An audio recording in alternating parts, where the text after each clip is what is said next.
ธุชนสร้างบุญกุศลยิ่งใหญ่ร่วมทอดกฐินด้วยใจสร้างหลักชัยชีวิตไว้พึ่งพิงผ่านศีลภาวนาทำให้ครบถ้วนเกิดสุขแท้จริงเพิ่มบุญกุศลสูงยิ่งบุญทอดกฐินทาน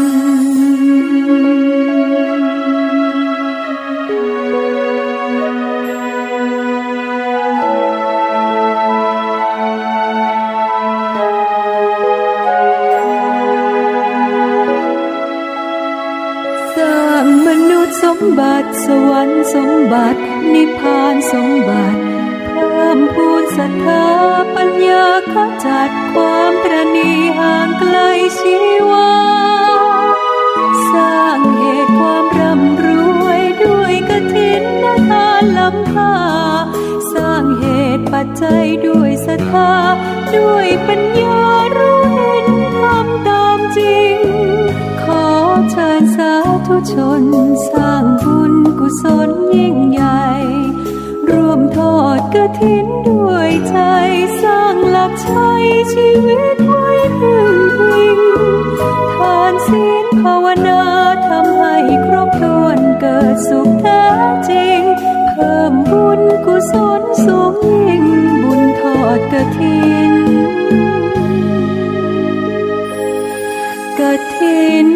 ทาน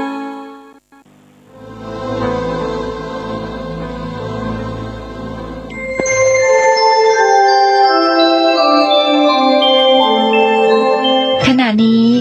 ท่านกำลังฟังสถานีวิทยุกระจายเสียง FM 104.5 เมกะเฮิรตซ์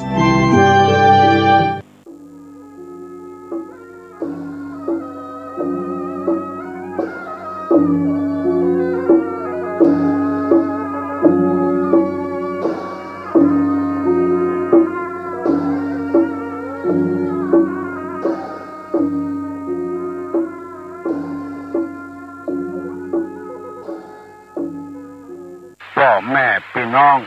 ลูกเต้าหลานเหลนผู้เจริญในศีลในธรรมทุกท่าน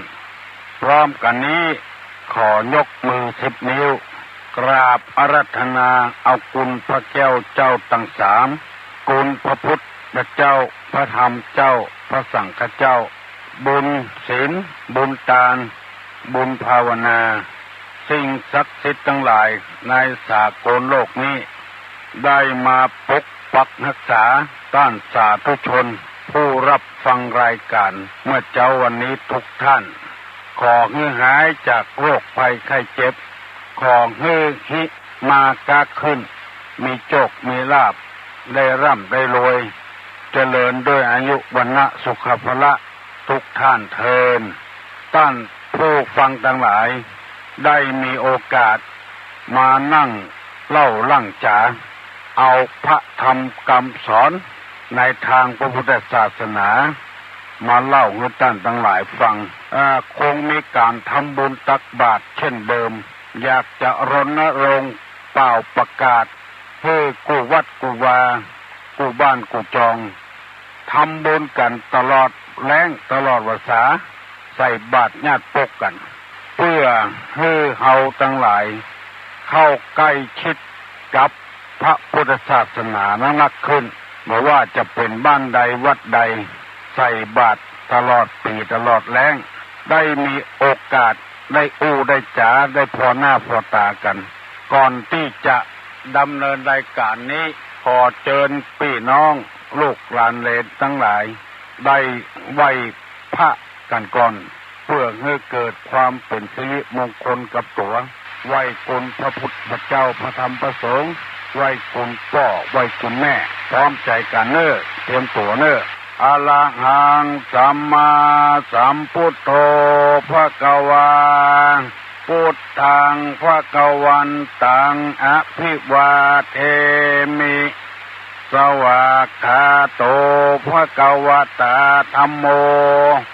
ธัมมังนัมมัสสามิสุปฏิปันโนภควโตสาวกสังโฆ สังฆังนะมามิอันธรรมยังพุทธัสสะภะคะวะโตบุพพาภคะนะมะกะลังกะโลมาเสนะโมตัสสะภะคะวะโตอะระหะโตสัมมาสัมพุทธัสสะนะโมตัสสะภะคะวะโตอะระหะโตสัมมาสัมพุทธัสสะนะโมตัสสะภะคะวะโตอะระหะโตสัมมาสัมพุทธัสสะพุทธังสรณังกัจฉามิธัมมังสรณังกัจฉามิสังฆังสรณังกัจฉามิตุติยัมปิพุทธังสรณังกัจฉามิตุติยัมปิธัมมังสรณังกัจฉามิตุติยัมปิสังฆังสรณังกัจฉามิตติยัมปิพุทธังสรณังกัจฉามิตติยัมปิธัมมังสรณังกัจฉามิตติยัมปิสังฆังสรณังกัจฉามิอิติปิโสภะคะวะอะระหังสัมมาสัมพุทโธวิชชาจารณะสัมปันโนสุขโตโลกวิโตอนุตตโลปุริสะธัมมสารถิสัตตาเตวะมนุสสานังพุทโธภควาติสวากขาโตภควตาธัมโมสันติติโกอะกาลิโกเองิปัสสิโกโอปันญิโกปัจจตังเวทิตาโพวิญโยหิติสุปฏิปันโนภะคะวะโตสาวกสังโฆอุจุปฏิปันโนภะคะวะโตสาวกสังโฆญาญาปฏิปันโนภะคะวะโตสาวกสังโฆสามิจิปฏิปันโนภะคะวะโตสาวกสังโฆญาติตังจัตตาลิปุริสายุคานิอัตถาปุริสาปุคลาเอสะภะคะวะโตสาวกสังโฆอาหุไนโยปะหุไนโยตักขิไนโยอัญจลิกาลนิโยอนุตตลังปุญญเขตังโลกัสสาติกราบหนึ่งกราบสองกราบสามมหามังคละทั้งหลายเกิดขึ้นกับพ่อแม่พี่น้องสถานะบุญตั้งตัวเองและครอบครัวพี่น้องบ้านไกลเฮือนเคียงได้รับความเป็นสุขเกิดจากการได้ไหว้พระพุทธเจ้าไหว้พระธรรมไหว้พระสงฆ์ไหว้อย่างเดียวบ่ได้ออกปากออกคอมันบ่เต็มใจบ่ได้ออกปากออกคอโดยมันเต็มใจเอาบ่ได้ว่าบ่ดีบ่ดักคือเปิ้นขอเอาพระพุทธเจ้าเป็นที่เปิ้งพระธรรมเป็นที่เปิ้งพระสงฆ์เป็นที่เปิ้งเพราะพระพุทธเจ้านั้นบดกิเลสงดกองทุกข์พระธรรมสอนให้ละชั่วให้ทำดี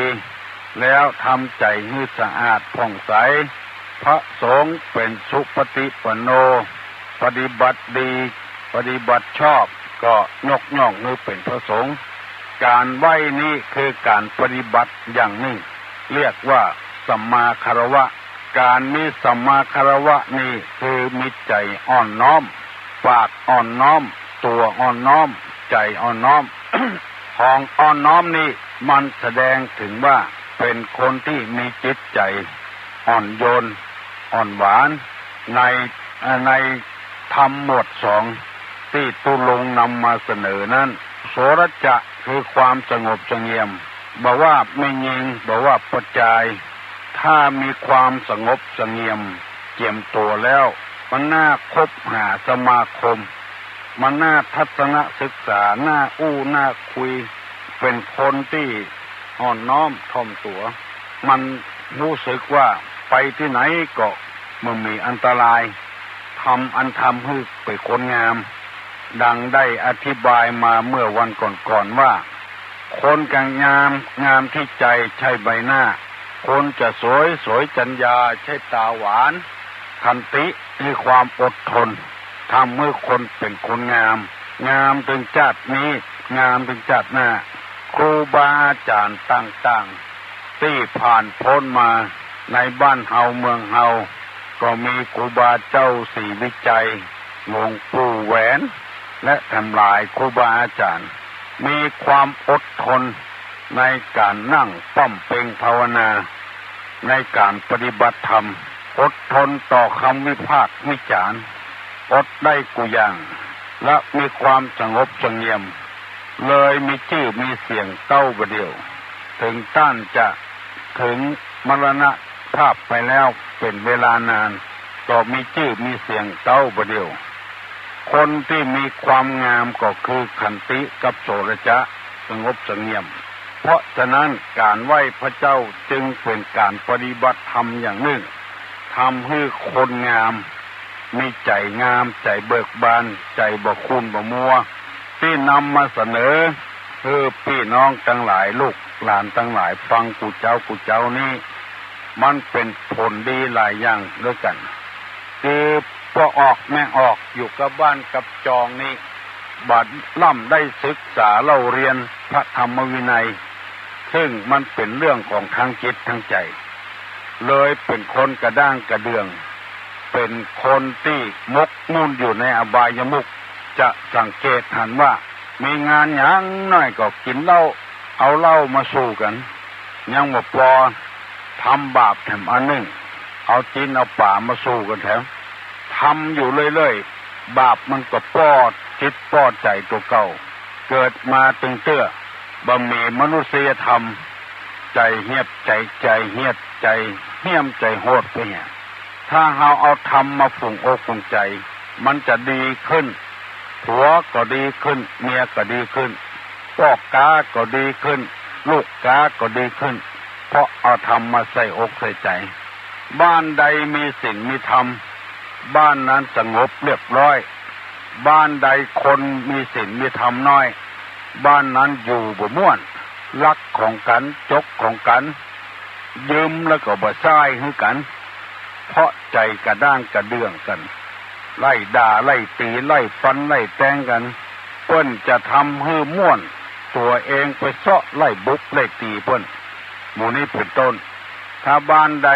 ต่างคนต่างมีคุณธรรมบ้านนั้นก็สงบคุณธรรมเกิดเมื่อใดก็ตอนเมื่อเจ้าเนี่ยมีสถานีวิทยุต่างๆเพิ่นเอาธรรมมาเทศกันและคนเฮาส่วนมากนี่บ่ชอบเป็นอย่างนั้นชอบไปทางที่บดีบดักตุลุงก็หันใจพี่น้องทั้งหลายเมื่อมีโอกาสได้ฟังเทศฟังธรรมแม้แต่งานศพงานชาติฟังเทศฟังสวดมาแล้วก็บ่ฟังบ่มีโอกาสได้ฟังเป็นต้นวันนี้ตุลุงจะได้นำเอาเรื่องพรหมวิหารตั้งสี่มาเสนอคือพี่น้องศิษย์ชาวบ้านทั้งหลายได้ฟังเพื่อจะเอาเป็นเครื่องมือประกอบในหน้าที่ของตัวเองพรหมวิหารแปลว่าพรหมแปลว่าผู้ใหญ่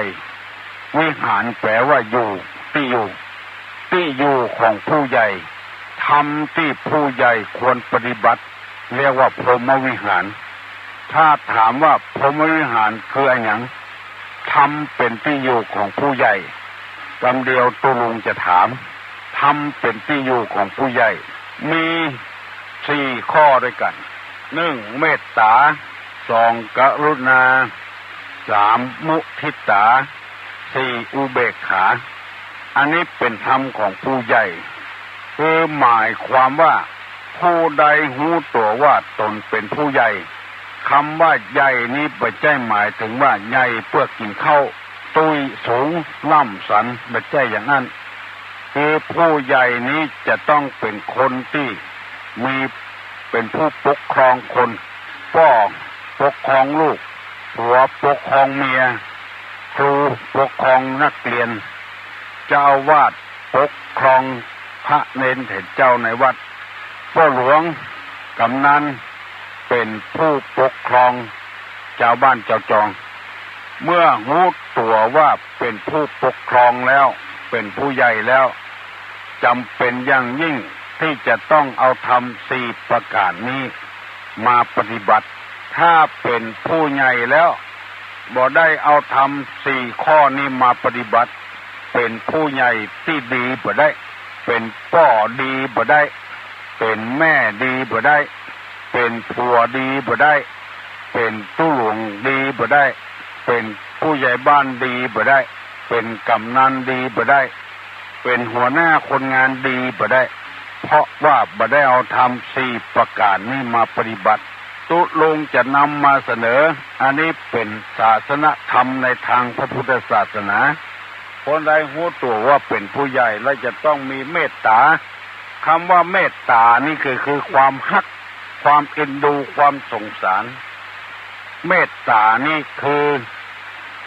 อยากจะปรารถนาอยากให้คนอื่นเป็นสุขมีวิธีใดที่ลูกน้องจะมีความสุขในการอยู่ในการทำงานมีวิธีใดที่จะให้ลูกศิษย์มีความสุขในการอยู่การกินมีวิธีใดที่ลูกก้าในฐานะที่เขาเป็นพ่อก้าเป็นแม่ก้าจะให้ลูกก้ามีความสุขกับเขาคือนักเรียนมีความสุขกับเขาก็หาวิธีนั้นเรียกว่าเมตตาธรรม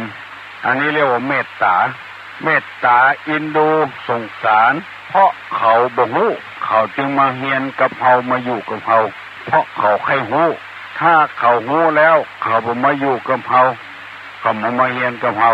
ครูบาอาจารย์ก็ดีพ่อก็ดีแม่ก็ดีต้องมีเมตตาปรารถนาจะให้เป็นสุขวิธีใดก็ตามหาจนได้จนเป็นเขาจะหันว่าผู้เป็นผู้ใหญ่นั้น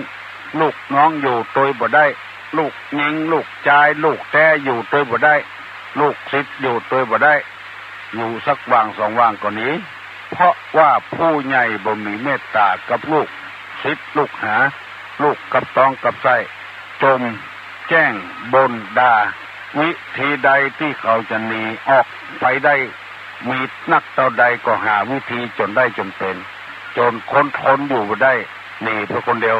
ไผมาก็หนีไผมาก็หนีพ่อแม่พี่น้องทั้งหลายจงพิสูจน์ว่าต้นไม้ใดถ้ามีหน่วยดกกลิ่นหวานแล้วก็มีโฮบมีเงาดีจะสังเกตว่ามีนกอะไรอย่างต่างๆมากินถึงนกถึงหนูถึงสัตว์เพราะมันต้นไม้มีเมตตาต่อสิ่งสารสัตว์เหล่านั้นวัดบางวัดกว้างใหญ่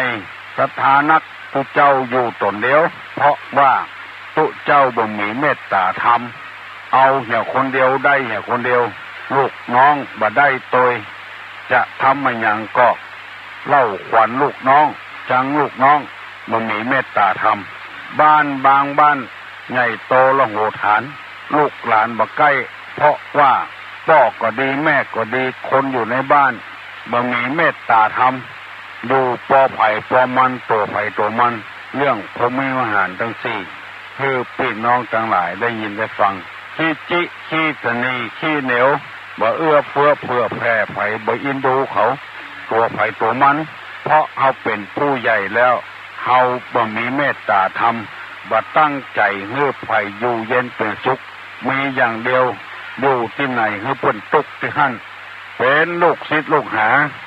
พยายามให้คนอื่นได้เดือดร้อนติ๊กบ่ให้เพิ่นได้ร่มเย็นเป็นสุขสักเทื่อต่างคนต่างฮื้อกันลูกก็ต้องฮื้อพ่อฮื้อแม่มีเมตตากับพ่อกับแม่พ่อแม่ก็ต้องมีเมตตากับลูกกับเต้าอู้กันลงส่งกันปอลูกเต้าบางคนนี่บ่ให้พ่อแม่ได้สุขบานหวั่นใจตกใจตลอดเวลาเดือนหนึ่งมีเรื่องเข้าบ้านมาเป็น9 ตัว10 ตัว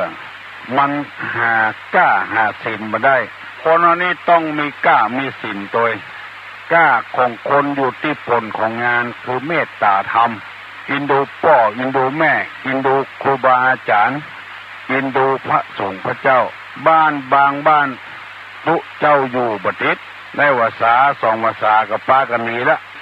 เพราะอันอย่างเพราะว่าบ่มีเมตตาธรรมให้แก่กันแน่จะเอาผิดอยู่ตลอดเวลาความถูกต้องบ่เอาก็ความผิดกำเดียวก็ตุเจ้าก่อนนี้กำเดียวเจ้าก่อนนี้ไปหาที่อื่นมาบางรายมาขนเอาพระเจ้าพระพุทธรูปไปขายกินเนี่ยมดก็มีเพราะเหตุว่าเฮาบ่ฮื้อธรรมะให้แก่กันบ่ช่วยเหลือกันบ่อุปถัมภ์อุปถากกันบ่มีเมตตาให้แก่กันโบราณเพิ่นว่าเจ้ากับไผ่หัวใจอยู่ที่เดียวกันบ่ว่าจะเป็นศรัทธาบ่ว่าเป็นผู้เจ้าหัวใจห้อยที่เดียวกันคือต้องการเอื้อเฟื้อเผื่อแผ่ซึ่งกันและกันบ่ใช่ว่าต่างวัดฮื้ออย่างเดียวบ่ใช่ว่าต่างบ้านฮื้ออย่างเดียวต้องฮื้อแก่กันแบ่งปันความสุขให้แก่กันเมตตาปรารถนาจะให้เป็นสุขศรัทธาอยู่วัดก็ต้องมีความปรารถนาคือตัวเจ้าอยู่วัดได้มีความสุขวิธีใดที่จะให้ได้อยู่เมือนนานๆจะไปเอาตัวว่าคนเดียววิธีใดที่ให้ศรัทธาเป็นสุขตัวเจ้าก็ต้องทำต้องช่วยกันไปช่วยกันมาอันนี้ตุลุงนำมาเสนอเรื่องพรหมวิหารทั้งสี่พรหมวิหารวิหารแปลว่าที่อยู่พรหมแปลว่าผู้ใหญ่ที่อยู่ของผู้ใหญ่มีเมตตาวันนี้ตุลุงอธิบายเรื่องเมตตาต่างคนต่างให้กับกันให้ความสุขกับกันอย่าไปหันแก่ตัวเกินไปไผจะไปฮอดเอาความสุขให้ตัวเก่าคนเดียวตัวต้องให้เปิ้นพ้องมีหลายคนเคยมานั่งอู้เป็นไผพ้อมมาเยี่ยมมาใจมีการมีงานไผพ้อมมีไผมาช่วยก็เพราะตัวบัดช่วยเปิ้นเวลาเปิ้นเจ็บเปิ้นเป็นแบบไปใกล้ไปไกลเปิ้นเวลามีการมีงานแบบไปใกล้เปิ้นแล้วจะฮื้อเปิ้นฮื้อแก่ตัวอย่างเดียวมันเป็นไปบ่ได้เพราะฉะนั้นความปรารถนาให้เป็นสุขต้องฮื้อกันไปฮื้อกันมาบอกว่าเปิ้นบอกว่าเฮาไปเยี่ยมไปใจเปิ้นบ่อยๆเปิ้นก็มาเยี่ยมมาใจเฮาบ่อยๆมีการมีงานอย่างเฮาก็ต้องไปช่วยเปิ้นก็มาช่วยเฮาอย่างเงี้ยเมตตานี่มันกว้างอย่างตะวันเมตตากับเฮานะฮื้อแสงถึงวันลมหายใจก็ฮื้อถึงวันบางคนนี่ไปเดือดร้อนเพราะตัวมีเมตตาธรรมให้แก่เพื่อนวันนี้ตุลุงจะนำเอากรรมเก่ามาเสนอให้ลูกหลานเหลนพี่น้องวงศาคณาญาติฟังแถมหนึ่งตะกี้อู้เรื่องไปเมตตากรรมเก่าเพิ่นว่าไว้ว่าตามีหน้าพอหน้าบหันคือหมายความว่าอย่างใดตามีที่หน้าเฮาเนี่ยแล้วพอหน้าตัวเก่าบหันถ้าส่องกระจกไม่หันถ้าบ่ส่องกระจกก็บ่หันคือหมายความว่าจะใดตามีหน้าพอหน้าบหันแปลว่าจะใดคือคนเฮานี่กูคนบ่หันตัวเก่าไปหันคนอื่นไผเป็นอะไรหยังไผไปนอนกับไผไปเล่นกับไผหูหมดบัดทีตัวเองมีความผิดบ่ฮู้ความผิดของตัวเก่าพอเดือดร้อนมาก็ว่าเพิ่นแกล้งเพิ่นอิจฉาตาร้อนก็อยู่บ่ได้ไผไปแกล้งตัวเก่าไผไปแกล้งกันนี่หยังก็ความผิดของตัวมีบ่พ่อตัวเก่าไปพ่อเปิ้นพ่อเอาก็ความผิดพ่อเอาก็ความบดีเพราะฉะนั้นจะต้องติตัวเก่าในของรักของพุทธศาสนานี่คือติตัวเก่าแล้วตัวจึงจะดีในธรรมเพิ่นบอกว่าตัวเราเองติเตียนตัวเราเองได้หรือไม่ต้องติตัวเก่าก่อนอันนี้บหันโทษของตัวเก่าไปใส่โทษเพิ่นตลอดเวลาไผมาเป็นแก่บ้านบดีสักคนไผมาเป็นตู้เจ้าอยู่วัดก็บดีสักตนไผมาเป็นครูก็บดีสักคนไผมาเป็นกำนันก็บดีสักคนลองสังเกตพ่อแก่ไผบดีกันแน่เพิ่นยังอยู่กันได้เป็นหมู่ กินได้นอนได้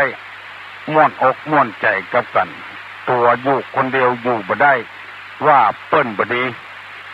ที่กรรมบ่เก่าเพิ่นว่าฟ้อนบ่จ้างมันติแผ่นดินตัวฟ้อนบ่เป็นว่าแผ่นดินโห้งแผ่นดินต่ำแผ่นดินสูงเอียววิพากษ์วิจารณ์เอียวเล่าเปิ้นเอียวว่าคือเปิ้นตัวแน่เพียงใดแล้วไปว่าคือเปิ้นถ้าตัวแน่แล้วบ่ต้องกลัวอยู่ที่ไหนก็อยู่ได้อยู่กับเทวดาก็ได้อยู่กับคนก็ได้อยู่กับหมาก็ได้อันนี้ตัวบ่พ่อตัวเนี่ยก่อนตามีที่หน้าตัวเก่าเนี่ยบ่พ่อหน้าตัวเก่าเนี่ยก่อนพ่อหน้าบ่หันแล้วไปหันหน้าเปิ้นปุ่นไปหันความผิดของเปิ้นปุ่นไปหันความบ่ถูกต้องของเปิ้นปุ่น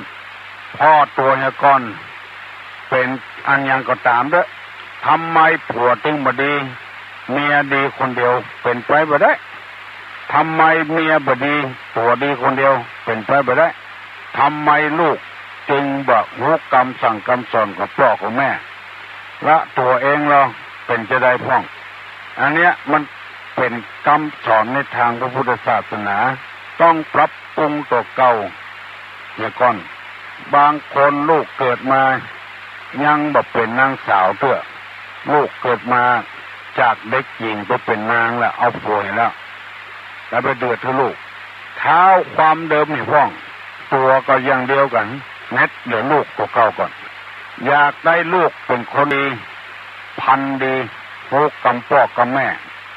พ่อแม่ต้องเป็นคนดีทำตัวอย่างนี่ก่อนอันนี้บหันหน้าตัวเก่าไปหันหน้าเปิ้นมองแง่ร้ายใส่เปิ้นตู้เจ้าอยู่วัดเป็นจะนั้นจะนี้และตัวเองมีอย่างพ้องเคยได้ยินเปิ้นว่าในทีวีหลวงปู่พุทธอิสระมีคนไปถามว่าวัดบางวัดสร้างใหญ่สร้างโตสร้างวิหารสร้างโบสถ์แข่งกันบางวัดขายเหรียญขายพระปลุกเสกพระอย่างมันเนี้ยไปถามพุทธอิสระเป็นตอบว่าคนที่ว่านะมันจะไปตานคนที่เปิ้นไปตานกับวัดกับวาสร้างโบสถ์สร้างวิหารทอดกฐินทอดพระป่าเปิ้นบอกว่าอย่างเปิ้นตานของเปิ้นไผอภิญญาอย่างตามใจคนที่บ่เนี้ยนะจังว่าคือเปิ้นบ่พอหน้าตัวเก่าอย่างพ้องเมาก็ไปพอหน้าคนอื่นตามีหน้าตัวเก่าเนี่ยพอหน้าตัวเก่าบ่หันตัวเคยทำบุญทำทานอย่างพ้องเนี่ยอย่างพ้องเคยช่วยเหลือคนอื่นอย่างพ้องหันแก่ตัวหันแก่ได้เอาได้อย่างเดียวแล้วไปนั่งวิพากษ์วิจารณ์คนอื่นอันเนี้ยกรรมบ่เก่าเปิ้นว่าตามีหน้าพอหน้าบ่หันแล้วไปหันหน้าเปิ้นหันตัวเปิ้นที่ตุลงนำมาเสนอนี้ก็เอามาเสนอให้ฟังบ่ได้เพื่อให้คนฟังได้ปรับปรุงตัวเก่าพอหน้าตัวเก่าอย่าพ้องเฮามุ่งไปพอหน้าคนอื่นอย่างเดียวมันบ่ได้มาดีถ้ามีกาบพลอวดตัวอย่างเดียวบ่อวดเปิ้นพ้องนี่เชี่ยงตึงบ้านทั้งจองยุบหมดลุละเละหมดแปลงอย่างขึ้นมาบ่เจริญรุ่งเรืองบ่ช่วยกันบ่ปรับปรุงกันบ่ช่วยกันบ่ช่วยเหลือกันเอาไว้ให้คนคนเดียวอย่างเงินกองทุนหมู่บ้านทั่วๆไปแน่จะเอาอย่างเดียวและเวลาจะให้เปิ้นพ้องนี่เดือดร้อนยืมหัวเปิ้นมาโดยเอาเดือดเปิ้นอันเนี้ยคือบ่พอตัวเก่าเมื่อให้ได้ของเปิ้นนี่แปลงหน้าน้อยตาน้อยจังได้บ่เตื้อเปิ้นมาทวงมาถามเดือดเปิ้นก็เนี้ยก็ประกาศทำเนี่ยประทำคำสอนเนี่ยเอาบ่จำเป็นเอาก็บ่กลัวแล้วเฮาก็มีความสุขเพราะการเป็นหนี้เป็นทุกข์ในโลกอินาทานังทุกขังโลเกกันเตื้อนั่งแค่หัวคะตบแข้งตบขาหันเจ้าหนี้มาดักปิ้ง เป็นทุกข์ไปเห็นแล้วม่วนบ่ได้ละเป็นทุกข์ในโลกสันติภาพจะเกิดขึ้นเพราะคนปฏิบัติศีลปฏิบัติธรรมคนไปวัดไปวาไปพอเถอะคนเต็มวัดเต็มมีงานมันมีไผพิษร้องคล้องเถียงกันเวลาเข้าก็พร้อมกันเวลาเลิกก็เลิกพร้อมกันเนี่ยลองไปเป็นสมาคมอย่างอื่นเล่ากันขึ้นหอขึ้นเรือนนี่ก็ดีงานศพงานราษฎร์ของกินล้ำกันบ่กินบ่ล้ำกันติเสียงของเพิ่นเจ้าของเพิ่นได้ยินก่อนน้อยอกหนองใจ มาวัดนี้ไผ่บัติไผ่แบบว่าไผ่ต่างคนต่างมาปฏิบัติธรรมคนใดติเพื่อนว่าหรือเพื่อนก็แสดงว่ายังมาปฏิบัติธรรมเถอะมาวัดบดายยังว่าหรือเพื่อนอยู่เนี่ยสันติภาพความสงบร่มเย็นเป็นสุขเกิดที่วัดที่ปฏิบัติธรรมวันก่อนวันแล้วนี่ตุลุงได้นำเอาเรื่องธรรมะมาเล่าให้พี่น้องทั้งหลายฟังเกี่ยวกับพรหมวิหารทั้งสี่กำลังอธิบายได้ข้อเดียวเวลามันน้อยไปเหี่ยเพิ่นว่าผู้รักผู้ใหญ่ก็ดีผู้น้อยก็ดีใครก็ตามก็ดีใครเป็นพญาพรหมที่เอาธรรมทั้งสี่นี้มาปฏิบัติคนนี้เป็นได้กูอย่างโลกเป็นเทวดาก็ได้เป็นเทวบุตรก็ได้เป็นพญาพรหมก็ได้พญาอินทร์ก็ได้เพราะว่าธรรมของเพิ่นที่จะทำให้เป็นเทวดาเป็นเทวบุตรเป็นพระพรหมพระอินทร์นี่มีผู้ใดปฏิบัติตามนี้เรียกว่าเป็นพรหมเป็นเทวดาธรรมของเทวดาก็มีสองอย่างที่จะทำให้คนเป็นเทวดามีหิริกับโอตตัปปะที่ได้อธิบายให้ฟังหิริแปลว่าความละอาแก่ใจโอตตัปปะแปลว่าความเก่งกลัวต่อบาปต่ออกุศลคนเราจะทำความชั่วทำบ่ได้ละอาแก่ใจจะว่าอย่างนี้ไผ่ลงไปคิดถึงตัวบักกล้าว่าอย่างลงไปก็ทำให้คนเป็นเทวดาได้เพราะว่าละอาแก่ใจที่จะว่าให้เปิ้นตัวยังขี้เต็มเตียวบะความง่อนตัวแล้วไปว่าให้เปิ้นจะไปแยะอย่างให้เปิ้นจะไปกันแกล้งเปิ้นจะไปเล่าขวัญเปิ้นมีความละอามดอยู่บ่ได้บักกล้าเล่าขวัญไผบักกล้าว่าหรือไผบักกล้าด่าบักกล้าแจ้งไผบักกล้าเนี่ยบักกล้าเกิดใจมีความละอาแก่ใจหมดอันเนี้ยทำให้คนเป็นเทวดาได้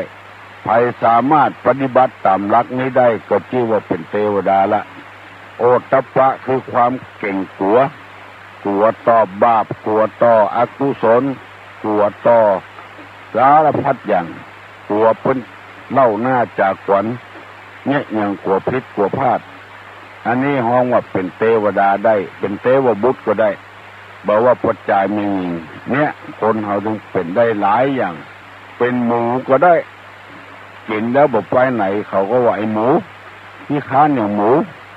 เป็นหมาก็ได้ถ้าบ่ฮู้จักพี่จักน้องจักพ่อจักแม่เห่าไปเลยมันบ่เว้นไว้บ่แว่ไผพระสงฆ์พระสงฆ์พระเจ้าอยู่ในวัดระวาก็เห่าเพิ่นไอ้อย่างมื้อเนี้ยเห่าเพิ่นได้อันนี้ก็เป็นเทวดาได้เป็นเทวบุตรได้เป็นพญาพรหมก็ได้ธรรมของพญาพรหมเนี่ยมีอยู่สี่อย่างหนึ่งเมตตาแปลว่าความปรารถนาอยากจะให้คนอื่นเป็นสุขความรักใคร่ความปรารถนาจะให้คนอื่นเป็นสุขเช่นครูบาอาจารย์เช่นพ่อเช่นแม่เช่นนายจ้างกับลูกจ้างเช่นหัวหน้าคนงานกับลูกจ้างหัวหน้างานเช่นผู้รักผู้ใหญ่แก่บ้านการกำนันการอบตในการที่เพิ่นยกมือเป็นสอบตเป็นตุเจ้าอยู่วัดกาถ้ามีเมตตาต่อเจ้าบ้านเป็นพระญาพรหมได้เรียกว่าพรหมวิหารทั้งสี่ปรารถนาจะบ่ให้ศรัทธาได้ทุกอกทุกใจโดยบอกว่ากรณีใดๆดูวัดกอกกุ้งวัดกุ้งวางเหลือเฟือเพื่อเผื่อเจ้าบ้านตัวจองมีเมตตาเก็บขยะเก็บน้ำแกงให้แนะนำร่องให้ผู้อย่างบ่ให้ศรัทธาได้เดือดร้อนอันใดอันนี้มีเมตตาธรรมก็เป็นพญาพรหมได้เป็นลูกเอื้อเฟื้อเผื่อแผ่กับพ่อกับแม่บ่ค้ำพ่อบ่ค้ำแม่บ่ให้พ่อแม่ได้ตกใจก็เป็นพรหมได้เป็นพรหมของลูก เป็นครูบาอาจารย์บ้านเนี่ยอย่างคนธรรมดาก็เป็นพรหมของลูกศิษย์ลูกหาได้ถ้าทำตัวต่ำลงเป็นลูกจ้างทำหันทำนี่ที่บดีบดักก็เป็นพรหมบ่ได้วันนี้จะอธิบายเรื่องกรุณาแปลว่าความสงสารคิดจะล่วงช่วยให้พ้นทุกข์เมตตากับกรุณานี่เหมือนกันเมตตาความรักใคร่ปรารถนาจะให้เป็นสุขสองมีความกรุณาคิดจะช่วยให้พ้นทุกข์วิธีใดที่จะบ่ให้ลูกได้ทุกข์พยายามช่วยลูกอย่างนั้นแล้วคนบ่เดียวจะเป็นพรหมบ่ได้เพราะว่าไปช่วยให้ลูกพ้นทุกข์ในทางที่ผิดในทางที่บ่ถูกอย่างลูกมาเจ้าจะเนี่ยอย่างเสียงดังกลัวลูกตื่นกลัวลูกรับบ่เต็มกลัวอย่างบ่ใจพรหมวิหารทั้งสี่ซักผ้าก็ซักให้ลูกล้างถ้วยล้างจานก็บ่ให้ลูกได้เนี่ยกลัวลูกกลัวลูกทำบ่เป็นหมู่นี้บ่ใจพรหมวิหารทั้งสี่พรหมวิหารทั้งสี่นี้ปรารถนาจะให้ลูกพ้นทุกข์นั้นได้แก่บัดดาบัดแจ้งอู้ม่วนจาหวานใส่ลูกให้ลูกซักผ้าคนเดียวล้างถ้วยล้างจานคนเดียวไปไหนมาไหนคนเดียวถ้าเอา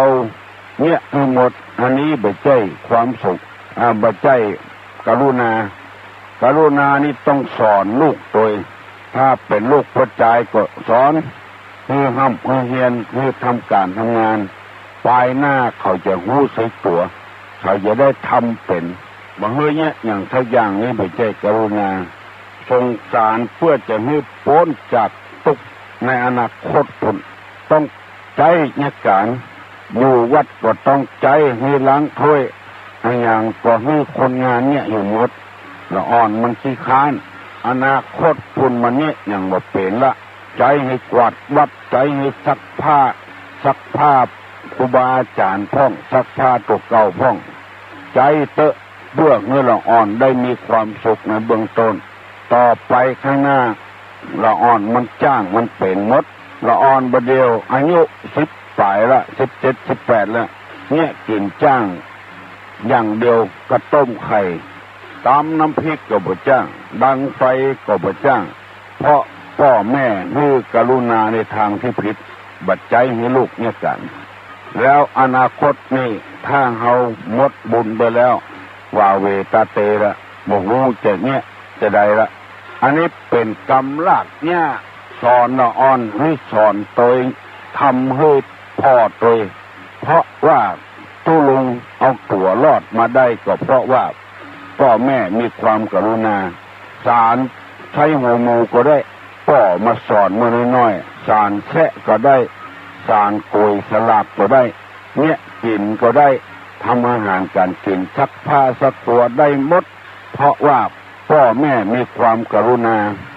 ถ้าบ่ยังอ่านแล้วจะเอาตัวบ่ฮอดพ่อก็บ่สอนแม่ก็บ่สอนนิบผ้าก็ได้ปะผ้าหน้าผ้าได้หมดนิบด้วยมือบ่ได้นิบจักอย่างเดียวเพราะแม่สอนมาแต่อดีตเนี่ยกรรมเก่าเป็นว่าจะไปหน้าผ้าคำตัวคำสิ้นคำตัวเองนะเพราะว่าทำไปกำเดียวเข็มกับฝ้ายมันไปโดนใส่เตียวตัวเก่าผ้าสิ้นตัวเก่ามันเป็นได้เตะทำไมเพราะบอกเนี่ยกับตัวเอาห่างตัวนี่ซอยบัดดองบัดแต้มนี่ต้องหูหมดอะดังไฟนึ่งเข้าเนี่ยจะได้ก่อนละอ่อนบัดเดียวนี่นึ่งเข้าบัดจ้างเพราะแม่บ่สอนมันมีความกรุณากับลูกเมื่อมีความกรุณากับลูกนี่จะต้องสอนกูอย่างในห่อในเฮือนลาเกี่ยวกับเลือดยางอย่างต่างๆแม่ก็บ่สอนคือครูไปสอนครูสอนแล้วละอ่อนก็ให้ทดลองละเนี่ยไปเลย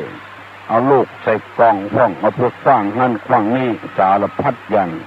มันผิดบ้านผิดเมืองผิดโบราณไปถ้าอยู่ไปตามน้ำทำไปตามตัวน้ำเพียงใดดอกบัวเพียงอันมันบ้านเมืองจะสงบร่มเย็นเป็นสุข บัดเดี๋ยวนี้แม่บ่ได้สอนลูกไม่ยิงอย่างนั้นเกี่ยวกับรักษาเนื้อรักษาตัวอย่างใดอย่างใดผ้าเก็บไว้ที่ไหนคนที่คนต่างระหว่างของผัวของเมียเพิ่นบ่อยู่ด้วยกันเอาไว้คนที่คนต่างโน่นนี่เป็นต้นดีใจที่พวกออกไม่ออกที่ป้านาอาลูกหลานเด่นทั้งหลายฟังตุลุงเพื่อวันข้างหน้าเขาจะได้เป็นพ่อคนแม่คนจะไปกลัวไผมาปรับมาไหมเขาไปได้ฆ่าเขาสอนเขาเพื่อเขาได้แปรเนื้อแปรตัวช่วยเนื้อช่วยตัวได้มีลายนึงมาอู้ตุลุงว่าไปปะใส่คนหู้เหมือนกันนะมาถามว่าคนไปที่ไหนมาส่งลูกขึ้นรถไปโรงเรียนและคนนั้นตรงบอกว่าโอ้จะเป็นอย่างอี้ได้อย่างใดมาส่งเตื้อก็พอแล้วกะมาส่งเต็มวันเขาได้ใจเขาช่วยตัวเองบ่ได้คนลูกบ่เช่นแมวลูกมาเตื้อเดียวส่งเตื้อนั้นน่ะเขาตึงหูคนเดียวเขาอันนี้มาส่งจนพออายุพอเป็นบ่าวแล้วก็ยังมาส่งลูกส่งเต้าละอ่อนบ่ล็อกซะเตื้อบ่หูที่ขึ้นบ่หูที่ลงบ่หูที่ต่ำที่สูงคนที่ก้าวหน้าต้องมีคนใจลูกลุงจะได้นำเอากรรมบัดเก่ามาเสนอเพื่อพี่น้องทั้งหลายได้รับทราบแต่ว่าได้เอากรรมที่ว่าตามีหน้าพอหน้าบหันคือบ่หูความชั่วของตัวเองไปหูกับความชั่วของคนอื่นทุกคนปรารถนาจะให้สันติภาพเกิดขึ้นคืออยู่ที่ไหนก็ม่วนไปที่ไหนก็ม่วนมีความสงบร่มเย็นเป็นสุขเกิดขึ้นกับบ้านกับเมืองก็คือเว้นกรรมนี่เหี้ยว่าตาไม่หน้าพอหน้าบหันหน้าตัวเก่าไปหาหน้าคนอื่นบังหน้าตัวเก่าไปเนี่ยเพราะฉะนั้นให้หันหน้าตัวเก่าพ่องคิดเป็นหน้าตัวเก่าพ่องแล้วสันติภาพจะเกิดขึ้นกับโลกวันนี้จะได้นำเอากรรมที่ว่าอย่าไปกัดต้องต่างแม่มารคนโบราณเพิ่นว่าอย่างนี้อย่าไปกัดต้องต่างแม่มารหันแม่มารต้องแม่มารลูกเป็นกัดต่างแต่งจะถ้าอย่ามาม่วนทั้งตัวทั้งแม่อันนี้ก็บ่ดีเพิ่นว่าบ่ดีกัดต้องต่างแม่มารเปิ้นอยู่ของเปิ้นหันมันเป็นธรรมดาของเปิ้นบ่กัดบ่เดือดหยังเฮาไปหันแล้วบ่กัดบ่ได้อันนี้ก็กำสอนเหมือนกันสอนว่าเปิ้นเคียนลูกเปิ้นไปบืนปากให้เปิ้นเขลูกเปิ้นแยกการไปบืนปากให้เปิ้นว่าคล้ายๆกับว่าเป็นลูกเป็นเต้าอยู่มีความสุขบุตรพ่อเคียนบุตรแม่เคียนความจริงนี่ลูกไผก็ใจมันไผก็ฮักลูกไผฮักมันที่มันเปิ้นเคียนนี่ก็ละอ่อนมันผิดมันบ่ดีมันบ่เฮ็ดบ่ลาบแล้วเอากรรมนั้นไปสอบ้านเหนือมันใต้ไปกัดต้องต่างแม่มารเปิ้นถึงล้ำเปิ้นถึงเหลือของเปิ้นแล้วไม่ไปกัดต่างเปิ้นไปคิดต่างเปิ้นผัวเมียเปิ้นผิดกันไปเล่าเปิ้นไปกูถึงบ่อยู่ปุ๊บเป็นหาถึงบ่ยาบ่อยู่บ่อย่างเนี้ยมันเป็นเรื่องในครอบครัวของเปิ้นจะไปยุ่งกับเปิ้นเพราะเฮาบ่มีหน้าที่ถ้าเราเป็นพ่อเขาแม่เขานี่ก็บ่เป็นหยังมันสมควรจะอบรมสั่งสอนบางทีเราไปบอกให้เขาธรรมดาเราก็มีก็มันเรื่องภายในของครอบครัว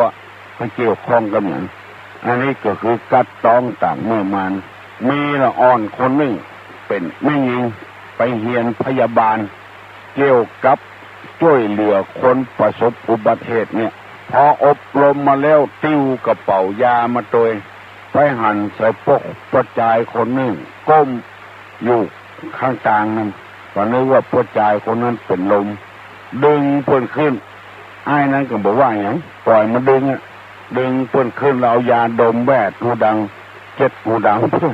แล้วถามว่าไอ้เป็นยังพ่องมันแคลมาละไอ้คนนั้นก็ว่าผมไม่เป็นอย่างก็หันไอ้อวกปุ๊บนี่ลงผมอ้วกไปแปลงต่อปลาอย่างเนี่ยกัดตองต่างแม่มารต้นอ้วกคิดดีนั่นต้นแก้ไขต่อปลาน้ำมันบ่เดิน หมอไม่ยิงกับบูเรื่องเรียกว่าปวดใจเป็นลมโคตรเป็นมานั่งเอายาดมเขาใส่ เนี่ยมันน่าอายเพื่อนไปกัดตองต่างไม่มานบางทีมันก็บดถูกที่ถูกทางเขาบอกว่าอย่างกันเนาะเอาไปเอามันก็ถ้าเขามีหน้าที่เขาก็ต้องว่าถ้าบ่มีหน้าที่ก็บอกว่ากันนะบางคนเป็นโทรศัพท์มาอะโลกระลิ่งกัดต้องต่างไม่มานเนี่ยว่านะเปิ้นเปิดหูฟังเปิ้นว่าด้วยก้นไผ่อะโทรมาอย่างอ่ะอันเนี้ยมันเสียมารยาทเปิ้นจะโทรมาของเปิ้นไม่ใช่เรื่องของตัวที่ไปแทรกตัวแซงแล้วคนที่ถูกถามก็ไม่ใช่ชอบละเปิ้นโทรมือถือของเปิ้นอู้ของเปิ้นไปซ้ำไปเติมไปถามไผ่โทรไม่อย่างร้องพอแล้วคนใดถูกถามคนนั้นก็บ่สบายใจคนถามเนี่ยไปกัดต้องต่างเมืองมานไปอย่างเปิ้นเนี่ยอย่างของเปิ้นถูกของเปิ้นเฮาบ่มีหน้าที่อย่าบ่คุยของเปิ้นจะเป็นแนะนำตักเตือนเปิ้นบ่ชอบเสียมารยาทอันนี้ฮ้องว่ากัดต้องต่างเมืองมานสัพเพสัตตาเวลาโหตุสัตว์ทั้งหลายจงเป็นสุขเถิดอย่าได้มีเวรซึ่งกันและกันเลยพุทธาปจายโนจัตตาโลธัมมาวัฏันติอายุวันโนสุขังพลัง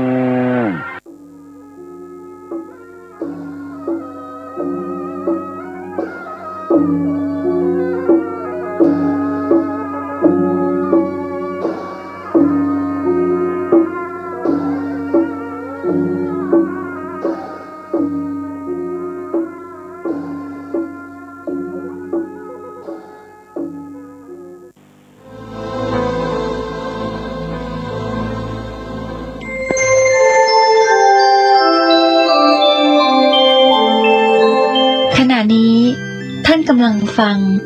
สถานีวิทยุกระจายเสียงพระพุทธศาสนา FM 104.5 เมกะเฮิรตซ์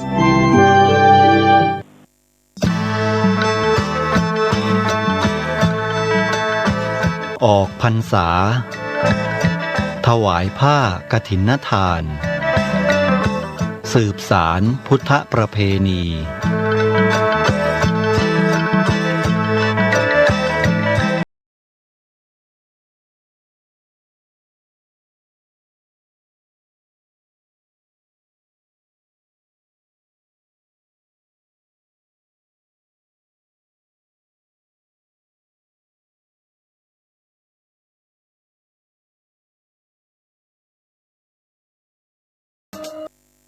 กฐินทานคือสังฆทานบุญทานยิ่งใหญ่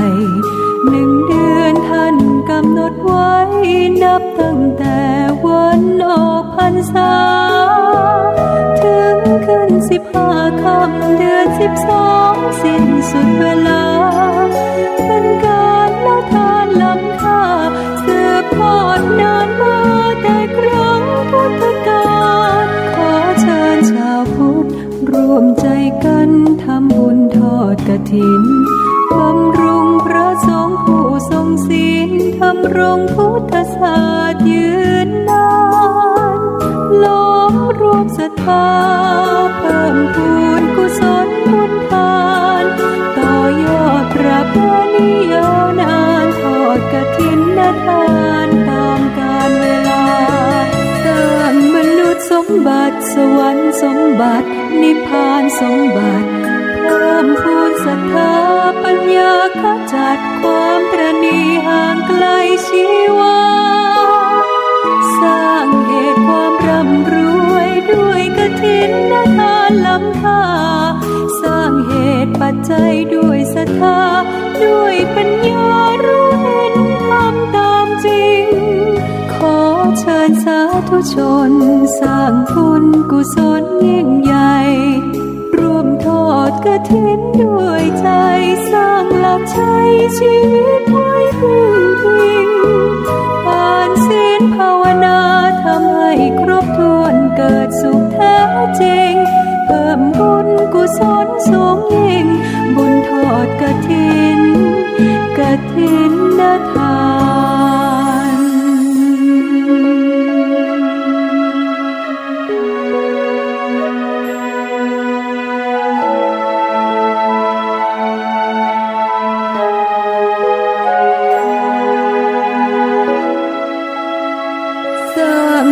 ษย์สมบัติสวรรค์สมบัตินิพพานสมบัติเพิ่มพูนศรัทธาปัญญาขจัดความตระหนี่ห่างไกลชีวาสร้างเหตุความร่ำรวยด้วยกฐินทานล้ำค่าสร้างเหตุปัจจัยด้วยศรัทธาด้วยปัญญารู้เห็นทำตามจริงขอเชิญสาธุชนสร้างบุญกุศลยิ่งใหญ่ร่วมทอดกฐินด้วยใจสร้างหลักชัยชีวิตไว้พึ่งพิงทานศีลภาวนาทำให้ครบถ้วนเกิดสุขแท้จริงเพิ่มบุญกุศลสูงยิ่งบุญทอดกฐินกฐินทาน